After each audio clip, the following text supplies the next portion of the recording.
welcome everyone. Tiki Tuesday Talks back again. We got a big crew here.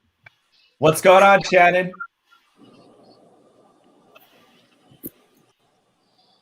Yeah, I'm hanging out in Brooklyn. It's beautiful outside. It's sunny. I'm seeing the light at the end of the tunnel, and it's good to be back with you guys today. Nice. Good to have you back, or not. Okay, let's hope we get her back soon. Monique, what's going on? Hey, everybody. How good? Jersey, same thing. Obviously, we're sharing the same weather with New York. And yeah, I'm stuck and I'm good and I'm ready to get out. And great to see everybody. So yeah, I'm happy. Today is a good day. Right on. Kat, how's Pittsburgh? What's going on? Pittsburgh is wonderful. It's unseasonably beautiful. There are beautiful sunny skies, and we have bar seats back now in PA, so that's fantastic. Very good. Glad to hear it. Aaron, you're on the road. No plants?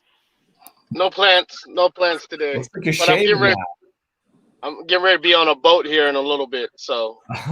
Look at you. Wow, that's tough. That's tough. That feels appropriate to do this from a boat. Steva, you got a plan? You got the Caribbean?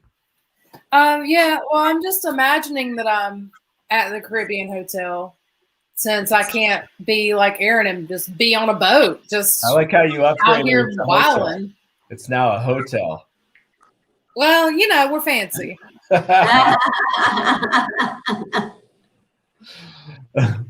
Shannon, we got you back, I think.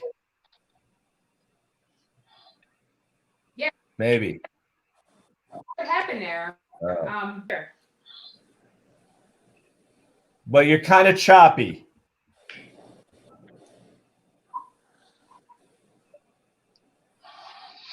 Now we got the freeze. Now we got the freeze. That's what happens when you go to talking about. Talking tropical. Well, this is the first. Tropical. You get the yes. I think I have a solution here.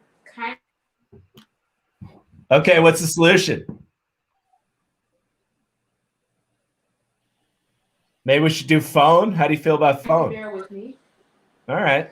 I'm going to tell everybody about the session while you do that, and we'll hope that we're in a better spot.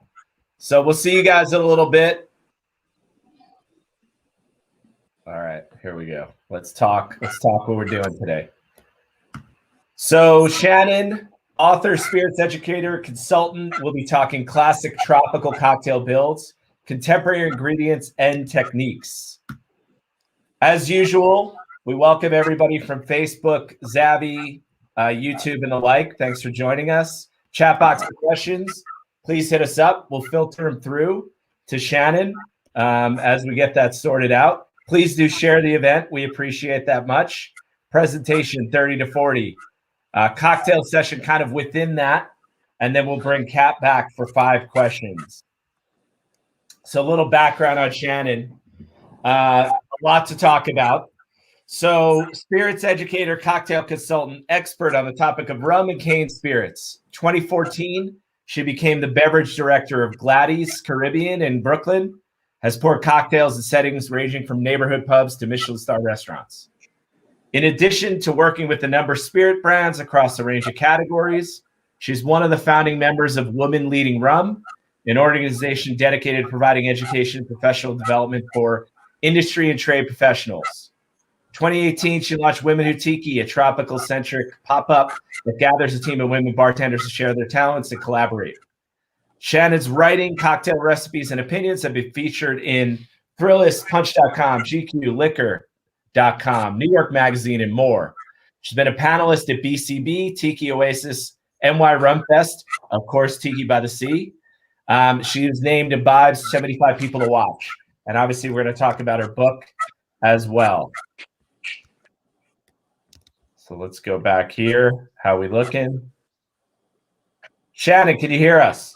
All right. I think we have overcome these technical difficulties. These Bermuda. Well, we can definitely hear you. We can mostly see you, so I'll take it. Right on. Pete, thanks for that lovely introduction. I always love to let people know that the reason why I got into Tiki was via Tiki by the Sea.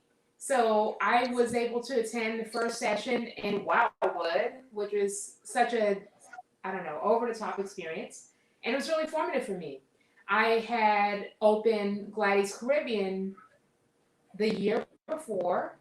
I was serving mostly kind of traditional Cuban and island style drinks to keep with the theme of the restaurant. And Tiki was not really on my radar. I did have a Mai Tai on the menu because I was fascinated with putting those blends of rums together and presenting it. But going to Tiki by the Sea, meeting Brother Cleve, tasting all those rums and learning about the history convinced me that given what I had at the bar at Gladys, I needed to start serving tiki drinks in this part of Brooklyn because there wasn't really much going on at that time. And so I just want to thank you again for starting Tiki by the Sea and having me here again today. Well, it's awesome to have you. So glad we were able to influence it. You far transcended our little tiki event since. But, you know, always excited to talk to you, hear what's going on, see what the latest is on, you know, both the kind of forward-thinking bar world, but also the consumer level. And Monique, excited to have you back as well. I think you're going to input some nuggets of wisdom for us from an Appleton perspective. Oh yeah. I'm glad to be here, especially with Shannon. We've done some sessions, you know, over the last couple months. Shannon has graced us with her presence, and this is going to be fun. Like Shannon, I'm so excited to see what you're going to do today because you got Appleton in there, Ray in there. Like I just can't wait to see. So I'm here as your wing woman today. Well, I love it because these cocktails will send you flying off to new heights, and we're going to keep it classy in the tropical cocktail tradition, but also show you some background and heritage and what a tropical cocktail consists of, as well as the potential and opportunity it gives bartenders of today to innovate and create fun drinks that really appeal to the palate of their guests right now. So thanks and I definitely want to thank you for including the aspect of Jamaican premium rum. I think the Jamaican category of rum is long-standing in terms of tropical presentation. When you think about a lot of the classic cocktails that you're going to talk about today, I mean, you think Jamaican rum with these cocktails. And so I really think, especially brands like Appleton and Ray and Nephew, Appleton has a long heritage, and that plays into the balance and the mixability and the way that tropical cocktails can be elevated. And so I think you've chosen some great expressions today. And like I said, I'm just going to sit back, play some wing woman, and ask you a couple questions along the way, if you don't mind. Throw them at me. I'm ready. All right. So we got your deck up here, Shannon. Just let me know how you want to move through it. We're getting you intermittently, but we can hear you. So the nuggets of wisdom will come through, even if the internet is not cooperating as much. We did have somebody ask already, are we doing frozen drinks today? Ooh. Good one. We're not doing frozen drinks. We're going to be focusing pretty spare, minimalist type of recipe templates, but they can be adapted to frozen if you're so inclined. In fact, the last cocktail we're going to get into, which I've never done frozen, and I'm asking myself why, would probably be an excellent option for that, and we can get into that a little bit later.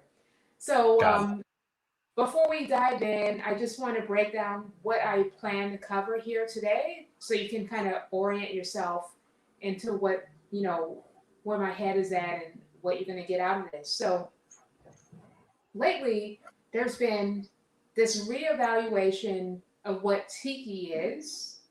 You've seen people talking about proto-tiki and apero-tiki and tropical cocktails. And there is some convergence amongst these genres, A. And then B, I think there's a lot of interest on the part of the bartender and the consumer to discover ways to give the kid like escapism and expression that isn't linked to culture and that doesn't come across as exploitative or insensitive. So with tropical cocktails, you have a wonderful opportunity to not only revisit the roots of the templates that eventually inspired what we now call Tiki retroactively. Those cocktails were initially called exotic drinks, things along those lines. And really get into two key elements what we're going to unpack. The fundamentals of Caribbean, South American drink traditions around cane spirits and how those express in local homes, and then how that parlayed into templates that were easy enough to make that almost any bar could do them, but also had a little bit of je ne sais quoi that would make them kind of like destination drinks that were evocative of being on vacation. So we'll I love the term destination drinks. I'm going to Yeah. start. drinks, they call them boat drinks. But the whole idea that you're getting at is like, I feel like I'm somewhere nice. I'm on a resort.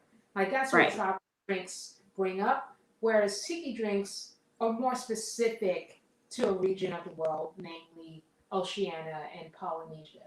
But the goal is the same, right? I just want to chill and be somewhere nice with palm trees and pineapples and things of that nature. So before we move forward, I want to talk about my philosophy regarding drink builds and drink creation. I've learned a lot, primarily from tiki cocktails because they're maximalist. And I don't know if you guys are aware of this, but I studied visual art and art history. And I think that experience informs the way I go about building flavors in my drinks. I kind of think of each ingredient as like a color on a palette. And sometimes it's good to kind of put a whole lot of stuff out there. That's what we call additive approach in sculpture primarily. And then there's the reductive method where you have a lot of stuff to start off with, and then you kind of whittle away and get down to the core and essence. So let's start off with my 4 principles of creativity. I'm going to break it up into 2 stages, so to speak. And this will help you to understand the cocktails I'm going to show you later and how I arrived at how to take that classic idea to my contemporary interpretation. Okay, first off, nothing is new, and that's okay. Actually, it comes as a relief. Okay, so there's been, at least in the realm of American cocktails, a good 400 years of developments from bringing rum and cane spirits into the Americas, from punches to the golden age of American cocktails, the incorporation of aromatized wines, vermouths, bitter, aperitivo, the introduction of tools like shakers, the introduction of ice. Classics are classics for a reason. They work in terms of proportion, in terms of balance, in terms of flavor profile. Granted, you can't pick up any old classic cocktail book and just recreate the recipe and expect it to work for you right now because palates have changed. So I'm not saying that you should just blindly follow a classic and believe that that's going to work per se. But the fact that it's in print and the fact that some of these recipes, and I'm talking about the old fashioned, the martini, the Manhattan primarily, mint julep, things like that, they work because they just focus on sweet, sour, bitter, things of that nature. I think that's a really good point that most people kind of miss, is that looking at something that was written over 100 years ago and assuming ingredients are the same, they deliver the same, you can simply replicate it and it's going to be perfectly balanced at this point is kind of absurd, right? So it's always about, I think, taking a template and seeing how it can work for you, right? Yeah, and also too, as somebody who's like new to mixology, one of the things that I've always wondered is, how did that come about? Like, how did it get to that sour, that mix? and how did we get to the point where rum just plays into that mix so well? I mean, I've done the research. Shannon, you were really good at educating on that. But how did that evolve into this tropical world now? Well, the British Navy kind of gets the lion's share of the credit for that via Jamaica. So when the British Navy assumed control of the island in 1756, tell me if I got this number right, Monique, they began to utilize Jamaican rum as a part of their ration. Mind you, this had been taking place before, a little less formally speaking, with Barbados and other holdings in the Caribbean. But bear in mind that at that time, the production in Jamaica was exploding. Like the volume was off the charts. And Right. the Navy realized that they were able to, get a liquid that would take up less space, be more potent, be more stable via Jamaica. And so that was the start of the British Navy using that as a ration. And then about 30 years later, they brought in the addition of lime, sometimes sugar, to cut the ration. That's where you get the grog from.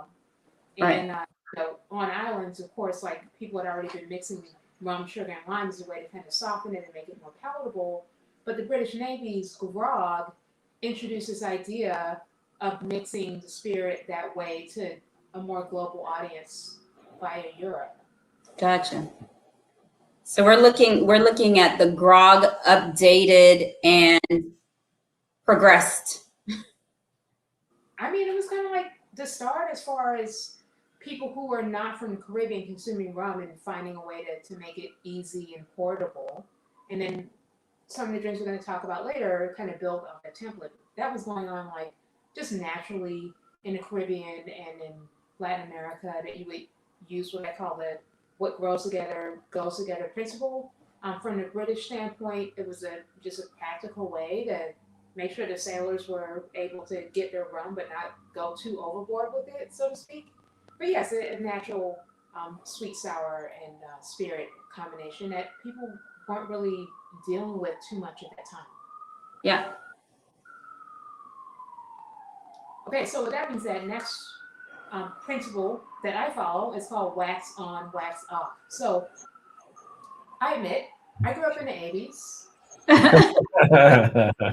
Not with the number, the age, but I love that movie, The Karate Kid. And yes, it was very cheesy, but one of my main takeaways there was, Danny was really excited to like learn some Cobra Kai techniques and get in there and do these flashy jump kicks. And he spends like a couple months, waxing Mr. Miyagi's car, feeling like, I don't understand. I'm trying to learn karate right now. And so, in order to put yourself in a position to have a frame of mind that's going to allow you to understand the classics and to utilize those lessons to make a meaningful play on that classic or innovation or evolution of that classic, you just have to do a lot of repetition.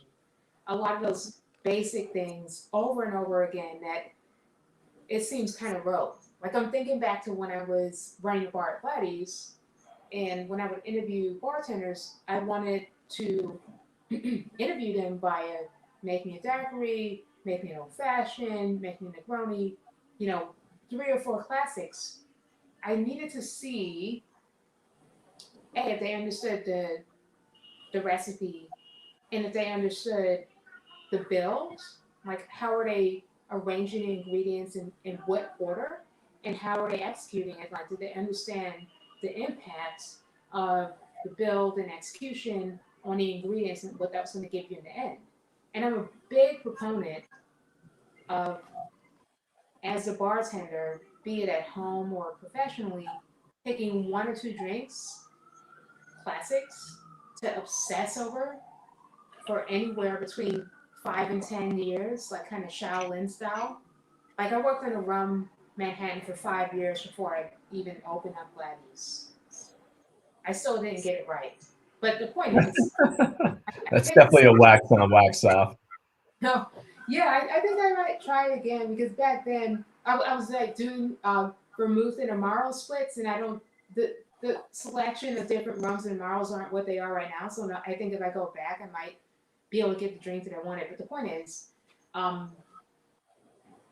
being willing to put yourself through those continual paces, like pick a form or a kata, if you will, and just do it over and over and over again, so that you build an intuitive feel for what these ingredients do, and that takes you to the next set of principles.